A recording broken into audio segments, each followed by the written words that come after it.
Bismillahirrahmanirrahim.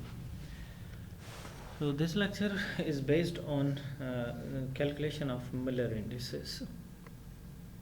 Previous lecture से ही connected है जिसमें हमने इंडेक्स सिस्टम पढ़ा था। तो इस केस में हम प्रोसीजर देखते हैं, किस प्रोसीजर को फॉलो करते हुए हम मिलर इंडिसेस कैलकुलेट कर सकते हैं। सबसे पहला स्टेप ये है कि आप हर एक्सेस के अलोंग यानी x y and z axes के अलोंग इंटरसेप्ट कैलकुलेट करें या उसको नोट करें in terms of course lattice constants a b and c।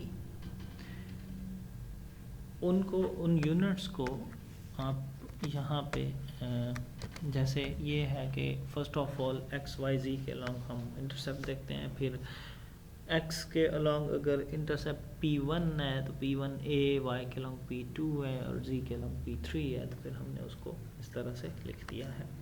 Next आप ये करें कि अप्रोप्रिएट जो ट्रांसलेशनल वेक्टर्स हैं उनके साथ डिवाइड करें इसको, यानी जैसे हमारे पास ये आ रहे थे कि x is given by this, y is given by this and z is given by p3c।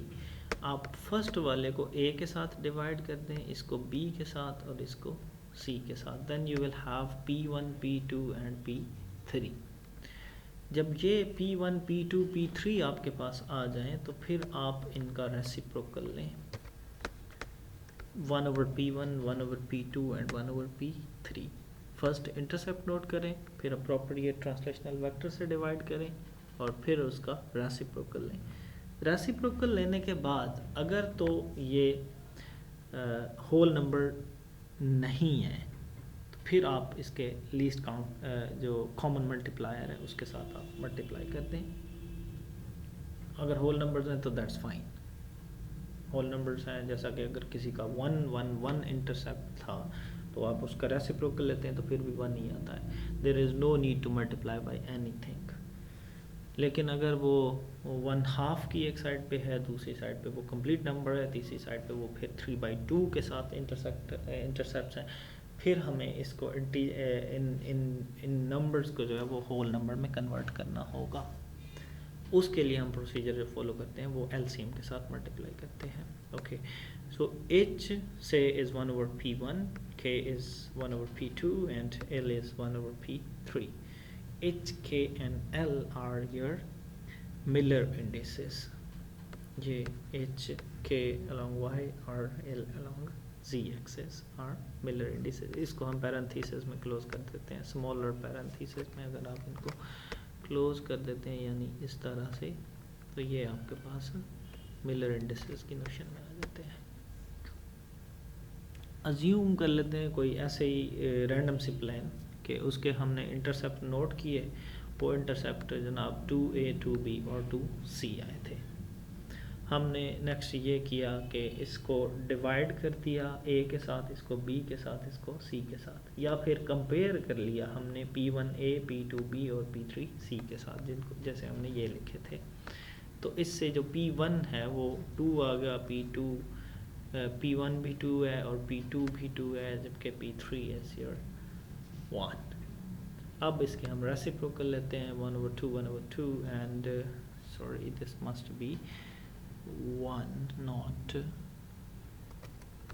yes it's 1 not 1/2, so ये 1/2 नहीं है, ये 1 ही है जो कि p3 था। अब हम इसका अगर लीस्ट कॉमन मल्टीप्लायर देखते हैं तो वो 2 है। अब 2 के साथ सबको मल्टीप्लाई करें तो ये 1 1 एंड 2 के साथ आ जाएंगे, यानी अब इसको अगर 1 1 और 2 की फॉर्म में लिख के हम पैरेंथेसिस में क्लोज कर देते हैं तो ये हमारे पास मिलर इंडिसेस आ जाते हैं। कुछ प्लेन्स के मिलर इंडिसेस कैलकुलेट करके देखते हैं। जैसा कि ये डायग्राम 1 है, फर्स्ट में ए डायग्राम को अगर देखें तो हमारे पास जो प्लेन है वो a b c and d की प्लेन है। इसके इंटरसेप्ट हम नोट करते हैं, अगर इस डायरेक्शन में मूव करें तो एक्स एक्सिस 1 के बाद आ जाता है। सो एक्स एक्सिस के अलोंग जो इंटरसेप्ट है वो 1 है, 1a है। वाई एक्सेस के अलॉन्ग इसका इंटरसेप्ट नहीं है, दैट्स इन्फिनाइट, यानी इन्फिनिटी पॉइंट पे ये उसको इंटरसेप्ट कर रहा है। इसी तरह जी एक्सेस के भी ये पैरेलल है, तो फिर उसमें भी इंटरसेप्ट इन्फिनाइट है। Okay, one infinity and infinity are your intercepts. अब हम इसके रेसिप्रोकल लेते हैं। रेसिप्रोकल लें तो ये 1/1 आ जाएगा, sorry by mistake again it's 2 here, 1/infinity and 1/infinity, so ultimately you have 1 0 0 1 0 0 is the Miller indices। यहाँ हमने यही किया कि first let me repeat it, कि पहले हमने एक्स एक्सेस के अलॉन्ग इंटरसेप्ट मालूम किया जो कि 1 था, वाई एक्सेस के अलॉन्ग इंटरसेप्ट इन्फिनिटी है और जी एक्सेस के अलॉन्ग भी इन्फिनिटी है। फिर हमने उसके रेसिप्रोकल लिए, वो 1/1 हो गया। इसी तरह से 1/infinity 1/infinity, ये 1/infinite goes to 0, और यहाँ एक्स एक्सेस के अलॉन्ग जो नंबर था वो 1 था, सो इसका मिलर इंडिसेस 1 0 0 है। इस तरह अगर आप सेकंड प्लेन की बात करें, इस सेकंड प्लेन को हम देखें, एक्स एक्सेस के अलॉन्ग मूव करते हैं तो 1 आता है, वाई एक्सेस के अलॉन्ग मूव करते हैं तो इन्फिनाइट, एंड जी एक्सेस के अलॉन्ग 1 पे अगेन ये इंटरसेप्ट करती है। सो इसके जो कोऑर्डिनेट्स हमारे पास इंटरसेप्ट्स के बनेंगे वो ये हैं, okay, 1 infinity and 1 c। Appropriate translation से डिवाइड करें, 1/a b/b एंड 1/c/c, तो ये 1 infinity and infinity is your intercept, यानी p1 p2 p3 आ गया आपके पास।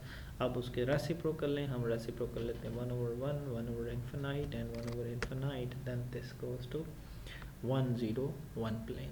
सिमिलरली द लास्ट वन, अगर हम इस तरफ मूव करके आते हैं तो 1 डिस्टेंस पे आता है। इसी तरह से यहाँ भी 1 है, यहाँ पे भी 1 है, सो y और z भी 1 1 के ही कोऑर्डिनेट्स हैं, यानी ये इसके जो इंटरसेप्ट बन रहे थे, और इसको हमने ट्रांसलेशन रेसिप्रोकल लिए आफ्टर अप्रोप्रिएट ट्रांसलेशन, ए की ट्रांसलेशन के साथ।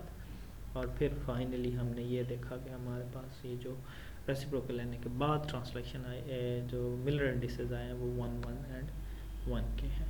That's all about Miller indices. Thank you.